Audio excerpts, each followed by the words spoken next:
할렐루야.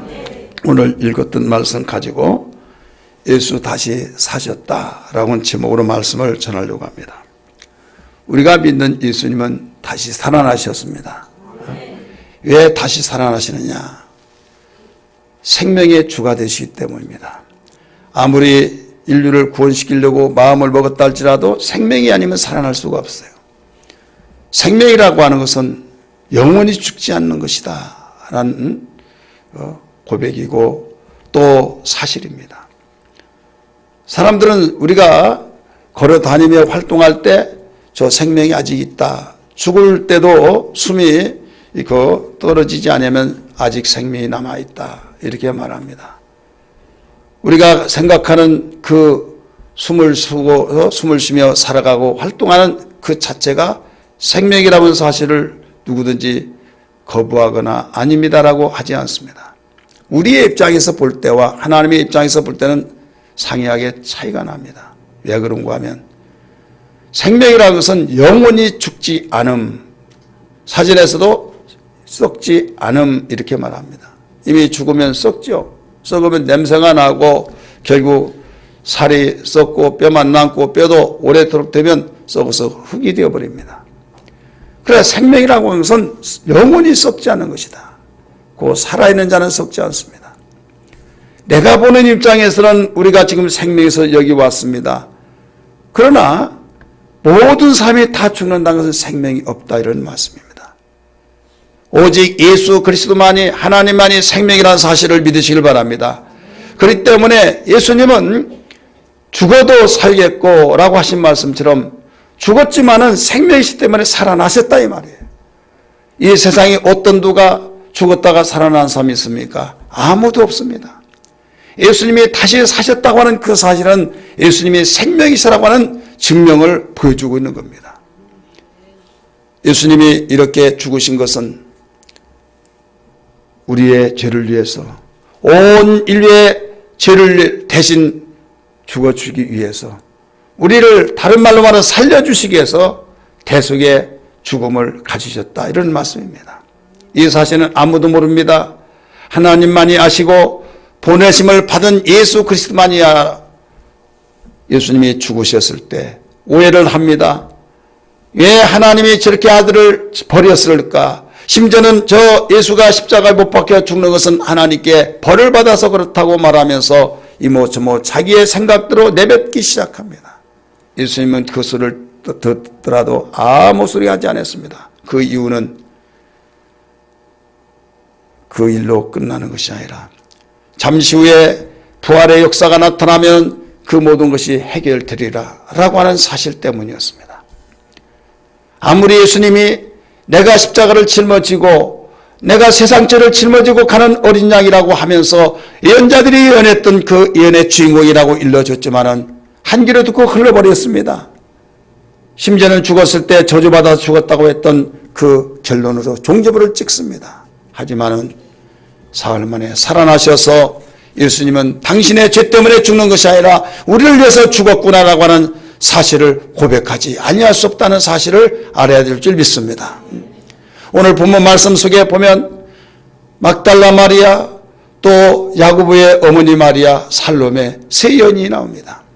예수님이 죽으심을 목격하고 장사 지냈던 그 장소까지 목격하고 난 뒤에 그들은 얼마나 헌신적이고 열성적이었던지, 예수님의 제자들도 강심장이었던 베드로마저도 예수를 부인하고 도망가 버렸지만 여인들은 연약한 육체 질그릇 같다고 말한 그들은 도망가지 않고 도리어 끝까지 죽음을 목격하고 장사 지냄까지 목격하면서 예수님의 시체에 향품을 바르기 위해서, 몰약을 바르고 향품을 바르기 위해서 값비싼 대가를 지불하고 그 사다가 갚기 위해서 오늘 새벽에 그 무덤가에 가셨던 겁니다. 갔던 것입니다. 무덤가에 가서 가면서 뭐라고 그러는가 하면 참 가기는 가지만은 마음이 답답하고 우리가 가는 목적대로 향품을 과연 바를 수 있을까? 왜?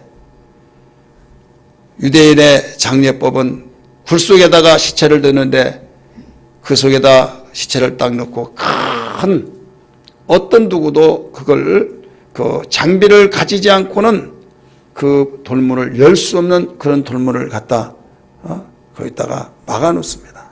그 이유는 도굴자들이 와서 금짓발을 빼가고 또 그 유품을 빼가고 도적하기 때문에 그 굴을 뚫어놓고 거기에 큰 바위덩이를 갖다가 막아버린다 이거죠. 근데 세 여인이 어떻게 그것을 굴려낼 수 있겠는가 라고 생각하면서 무거운 발걸음을 향해서 가지고 무덤을 향해서 갑니다. 어느 순간에 그 무덤까지 왔습니다. 그러나 신기한 일이 일어났습니다. 돌문이 열려 있는 겁니다. 무덤 문이 열려 있어서 야, 이거 어떻게 된 것이냐? 무덤 속에 들어가 봅니다.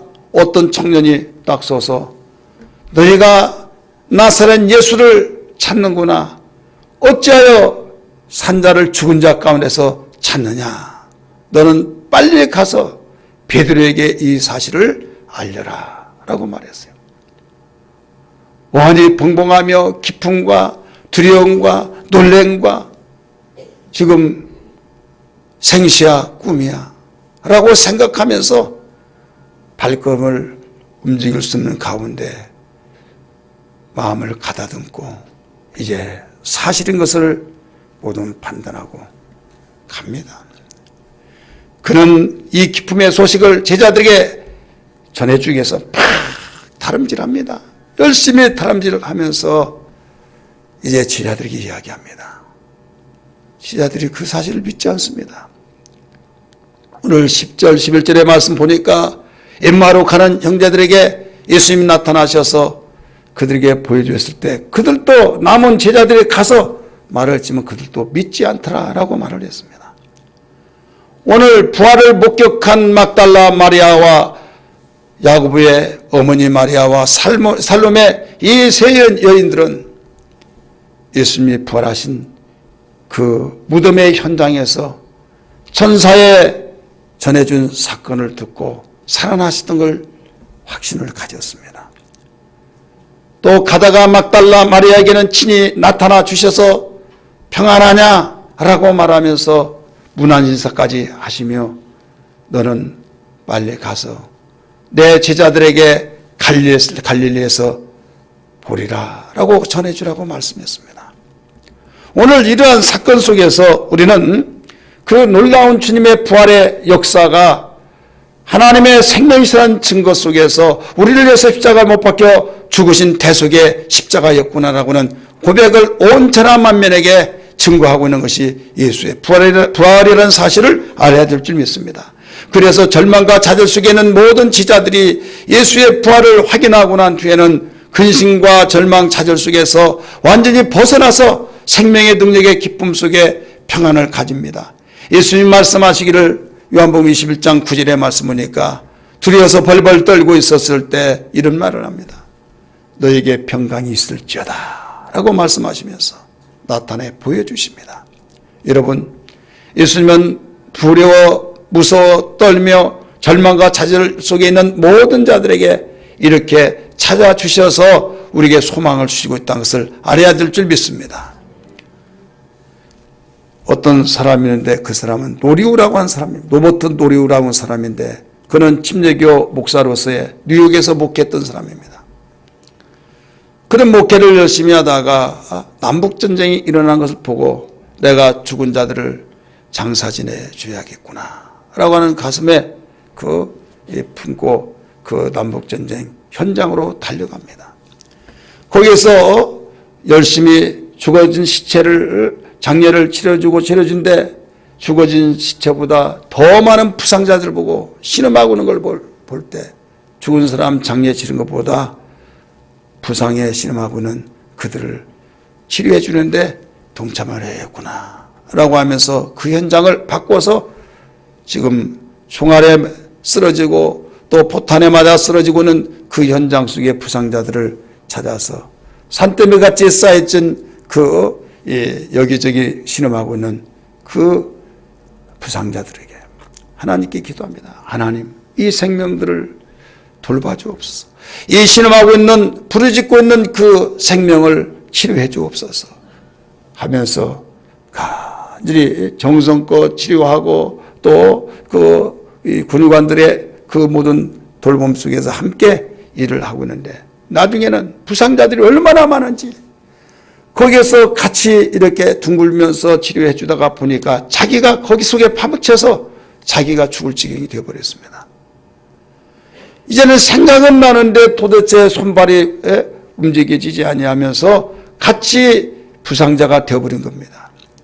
이때 속으로 나오지 않은 목소리를 향해서 주님, 나를 살려주시고 이들을 살려주시고 이들을 구원해 주옵소서, 이들의 생명을 보살펴 주시옵소서, 일으켜 주시옵소서 간절히 기도했는데 주님께서 말씀하십니다. 우리 목사야, 우리 목사야, 내가 살아나느니라. 내가 네 속에 살아서 함께하고 있느니라. 네 속에 함께하고 이 현장 속에 함께했다 라고 한 그 순간에 자기가 어디선지 그 힘이 나면서 자리에서 벌떡 일어나서 모든 그 사명을 다했다라고 하는 일화의 사건입니다. 그래서 그는 너무나도 그 현장 속에서 생동하고 있어서 찬송가 우리가 방금 불렀던 160장의 무덤에 머물러 이 찬송을 작사하여서 지금까지 모든 세계 사람들이 불려지고 있는 이 작사의 주인공입니다. 우리 1절만 한번 불러볼까요?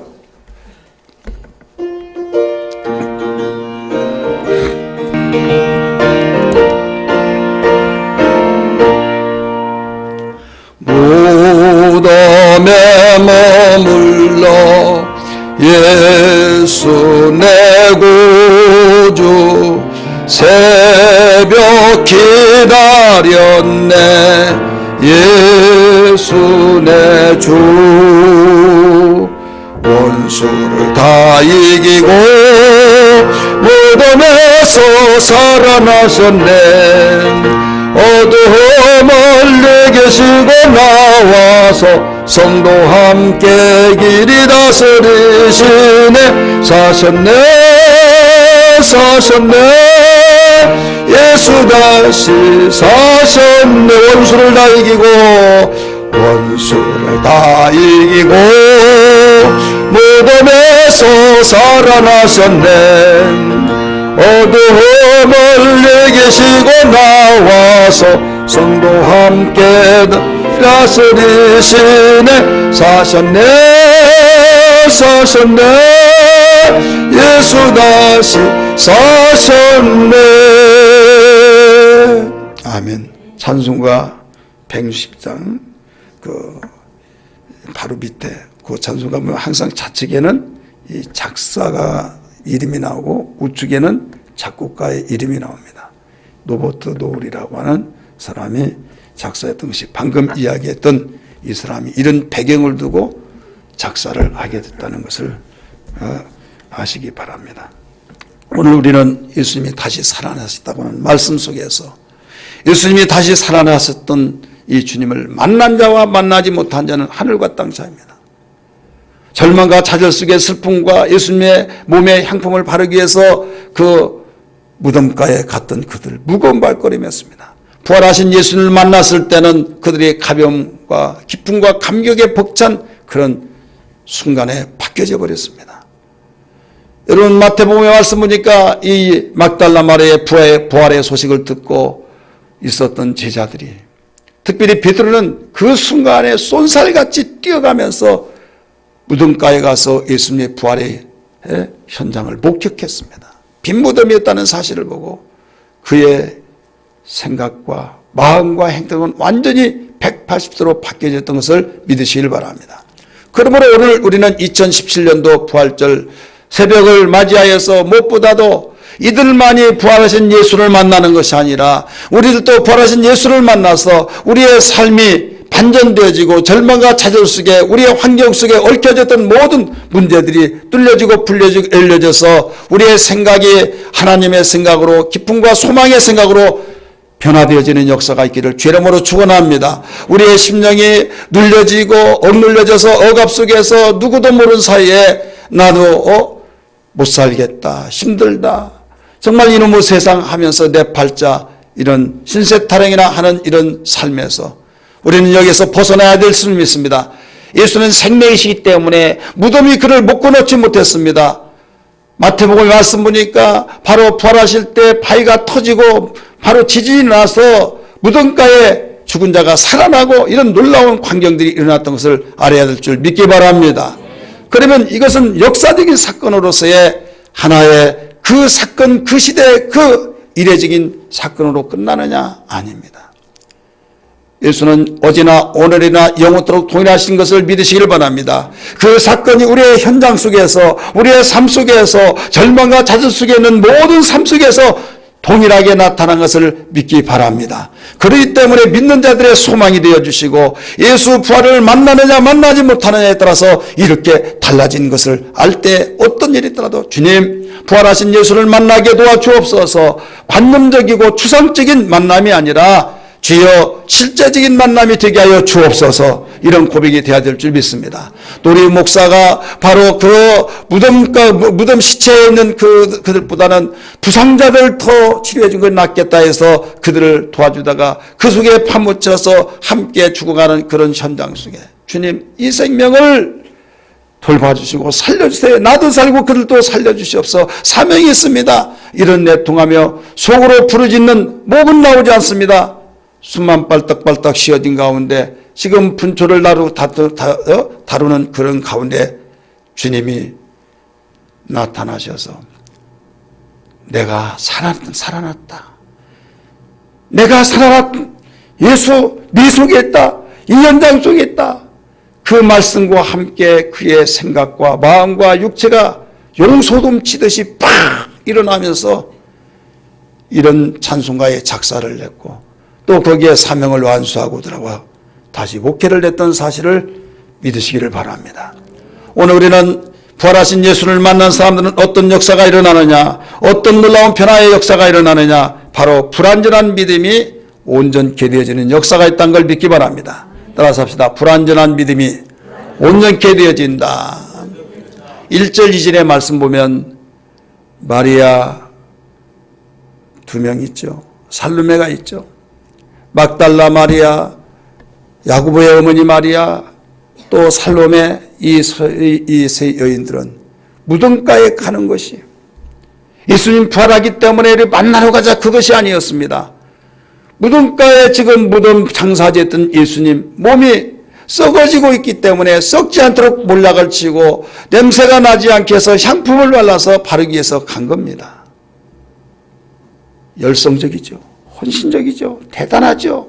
남자도 하지 못한 그 여인들이 시도해서 발걸음이 그곳으로 향하고 있습니다. 이것은 이성적으로 생각할 때 합리적이고 논리적이고 바로 예수님 부활하신다 가자 이것은 도무지 이해가 되지 않은 거죠. 그렇기 때문에 이 여인들의 헌신과 이 여인들의 열정은 대단하지만은 온전한 믿음이 되지 않았다 이거예요. 왜?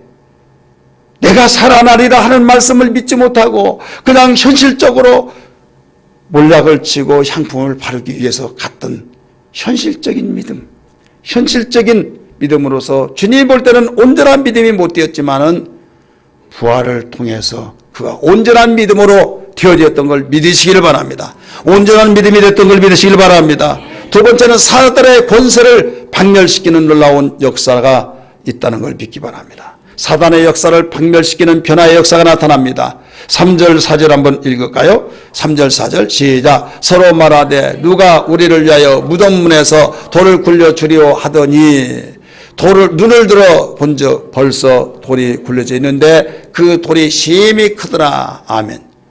이 예수님의 무덤 거기에 바위덩어리를 큰 바위덩어리를 거기에 닫아 놨을 때 이 돌은 무엇을 가리키느냐? 사단의 권세를 의미하고 있는 겁니다. 사단의 권세를 의미하고 있는데 예수님이 부활하심으로써 그 돌문이 다 날아가 버렸고 여기에서 열려졌던 걸 믿기 바랍니다.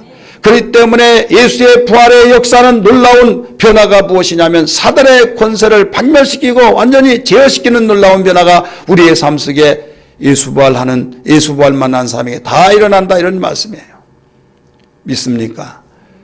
우리에게 억눌렸던 우리의 마음, 바위덩어리 같은 큰 억눌린 마음, 우리 가정을 억압하는 그 바위덩어리 같은 그런 무거운 짐들, 우리의 사업 현장과 우리의 자녀들의 심령 속에 그 억압 때문에 신경질 내고 살 의미가 없고 내가 뭐 때문에 사냐고 어린아이가 그렇게 말을 할 때 어떻게 이걸 이루어하겠습니까? 이것은 단순한 조그마한 것이 네 나이가 보이는데 벌써 왜 그런 소리 하냐고 나무래지만은 여러분, 이것은 보이지 않는 영적 악한 마귀에 모두 억눌림 속에서 신경질 나고 도대체 내가 이래도 저래도 만족이 없고 내가 뭐 때문에 사는가, 가지가지 여러 가지 우리를 완전히 묶어놨기 때문에 그 묶임 속에서 나타나는 현상이란 걸 알아야 될 줄 믿기 바랍니다.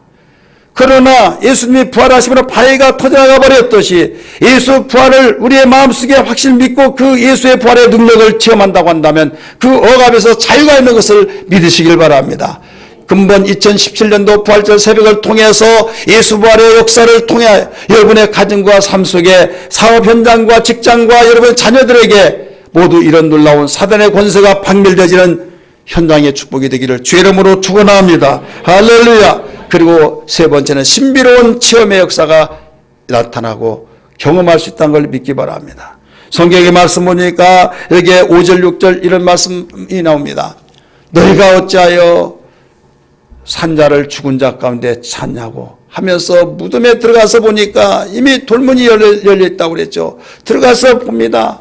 청년이 그 무덤에서 딱 서 있으면서 너희가 나사렛 예수를 찾는구나. 그가 살아났는데 너희가 죽었다 죽은 자를 산자를 어찌하여 죽은 자를 그 죽은 데서 찾느냐 하면서 너는 빨리 이 사실을 전해주라고는 말이 나오죠. 이 청년은 천사를 말하고 있는 겁니다. 천사는 영체입니다. 그러나 영체가 때로는 필요할 때는 우리에게 보여지기도 합니다. 이것은 우리에게 신비의 체험을 말하고 있는데 부활의 역사 속에서는 바로 우리의 살아계신 생명의 주가 우리와 함께 하시고 생명의 주된 예수님은 천사들을 대동하고 그 천사 당신만이 부린 천사를 구원받은 사람들에게 예수 만난 그들에게 때로는 도와주라고 보내셨던 사실을 믿으시길 바랍니다. 그러므로 여러분 귀로 만들었던 하나님을 살아신 하나님 몸소 체험하면서 하나님이 이 현장에도 계셨군요. 야곱이 도망가면서 광야에서 돌을 베개 삼고 잠을 잘 때 얼마나 이롭고 고독했겠습니까? 주변에는 이리 소리가 나면서 내가 여기서 아버지의 축복 기도 받고 죽는 것이 바로 이것으로 끝나는가? 복이 아니라 이것으로 끝나는가? 참 처참한 외로운 그런 현장 속에 그 하늘에서 사닥다리가 내려오더니 그 속에 천사가 그 사닥다리 위에 오르락내락한 걸 보고 그가 뭐라고 했습니까? 하나님이 여기도 계시군요. 하나님이 여기도 계시군요. 그런 놀라운 신비의 체험을 했습니다. 20년 동안의 삼촌집에서 머슴살을 하면서도 부모 형제를 보고 싶었지만은 아버지를 보고 어머니를 보고 싶었지만은 꾹 참아내면서 건강한 신앙으로 놀라운 축복을 누리게 되고 거부가 돼서 아버지께 돌아왔던 그 놀라운 사건이 그는 신비의 체험 때문에 되었던 것을 믿으시길 바랍니다. 여러분, 세상에 있어서는 아니 될 사람이 있는데 그들은 정말 모든 사람의 구설수가 되어서 왜 저런 자는 귀신도 안 잡아가냐 이런 말을 하죠. 그러나 그 사람이 예수 부활하신 그 생명의 주를 만나기만 하면 변화되어진 역사, 그러면서 그 체험적인 역사를 이야기하죠. 우리는 이것이 그런 것이 어딨냐고 이렇게 주변의 사람들이 말하는 사람이 있지만 그런 지식으로 추상적으로 한개 듣고 흘렀던 그 단순한 지식으로만 들어서 그렇지만은 여러분 실제로 부활하신 예수를 만나면 신비의 체험을 할 수 있다 이 말입니다. 2017년 부활절 새벽 예배를 통해서 이 예수를 만나야 될 줄 믿습니다. 할렐루야. 사도 바울 한번 보십시오. 예수 부활하신 자를 그 복음을 전했던 그들을 잡아다가 감옥에 가뒀던 그가 어땠습니까? 오히려 부활하신 예수를 만나고 난 뒤에 자기가 그 일을 하고 있더라 이 말입니다. 우연이 아니라 이런 신비의 체험 앞에 자기의 지식도 상식도 자기 이성도 자기의 모든 생각이 와르르 무너져 버리면서 예수님이 살아나셨다, 그분이 그리스도다라고 전하고 일생의 그 복음을 위해서 결혼하지 않고 핍박을 받고 조롱을 받고 가시밭 같은 그 길을 다니면서도 조금도 후회하지 않았던 삶이 어디에서도 있었느냐. 다메섹 도상에서 부활하신 예수를 만나면서부터 이 신비의 체험에서부터 나왔던 결과물이라는 것을 믿으시기를 바랍니다. 할렐루야. 그리고 우리는 무엇보다도 실패자에게 소망을 주고 있다는 걸 믿기 바랍니다. 부활하신 예수를 만나면 여러분, 실패했던 사람도 소망을 가지고 새로운 삶을 힘있게 여러분 발을 내디디면서 살아가는 것을 믿어야 될 줄 믿습니다. 예수님이 부활을 하기 전에 십자가 못 박혀 죽으실 때 베드로를 중심해서 모든 제자들이 다 도망갔습니다. 베드로는 실직자가 되어버렸습니다. 자기의 처갓집에 장모까지 모시고 살았던 그가 완전히 실직자가 되니 얼마나 어깨가 처지고 실에 빠진 그 모습을 여러분 상상해 보십시오. 하지만은 주님이 그에게 나타나셨습니다. 갈릴리에서 그를 보리라 라고 일러주라는 거예요. 우리 성경 한번 볼까요? 성경 말씀 7절 말씀 같이 읽습니다. 7절 앞에만 보면은 읽으세요. 시작. 가서 그의 제자들과 베드로에게 이르시기를 예수께서 너희보다 먼저 갈릴리로 가시나니 전에 너희에게 말씀하신 대로 너희가 거기서 배우리라 하시더라. 여러분, 갈릴리에 대해서 포인트를 주세요. 갈릴리 어떤 곳입니까? 그가 전에 열심이라는 일터였어요. 예수를 만나기 전에 일터. 갈릴리에서 바로 예수를 만나는 곳입니다. 갈릴리에서 만나서 소명을 받습니다. 갈릴리가 바로 예수님의 복음을 전하는, 예수와 함께 복음을 전하는 전초의 기지가 되었습니다. 이 많고 많은 장소가 있는데 어찌하여 제자들을 갈릴리에서 만나자, 갈릴리에서 보자 말씀하셨습니까? 여러분, 의미가 있는 거예요. 예수를 저주하고 부인하고 도망갔던 그들, 대부분 제자들이 갈릴리 출신입니다. 그래서 갈릴리의 그 의미를 통해서 거기서 만나면 생각할 것이다 하면서 실직자 그에게 내가 옛날에 여기서 일했는데, 내가 옛날에 예수님의 소명을 받고 주님의 제자가 되는데, 내가 해서 복음을 전했는데 하면서 그에게 새로운 소망을 가지고 다시 그는 복음의 일꾼이 되었던 걸 믿으시길 바랍니다. 이렇게 부활하신 예수를 만나면 절망과 좌절 속에 있는 사람이 소망을 가지고 살아가기 때문에 예수 만나야 될 줄 믿습니다. 2017년도 부활절 새벽 이 아침을 통해서 우리 모두 다 불완전한 신앙이 온전해지기를 주의 이름으로 축원합니다. 우리는 사단의 권세 있는 자들이 다 해방되어서 억눌림 속에서 자유함이 되기를 주의 이름으로 축원합니다.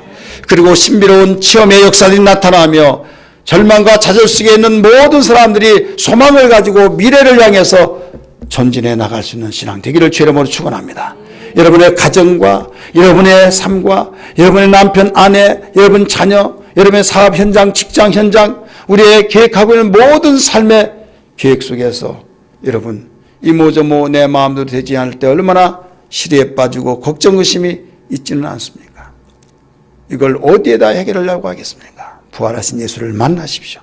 그리하면 그 모든 것이 근본적으로 해결되어 지열이 올라올 때 얼었던 땅이 녹아지듯이 근본적인 모든 문제가 해결될 때 범사의 모든 문제들이 풀려져서 뚫려지고 풀려지고 열려지는 역사가 있는 걸 믿으시길 바랍니다. 할렐루야. 기도하겠습니다.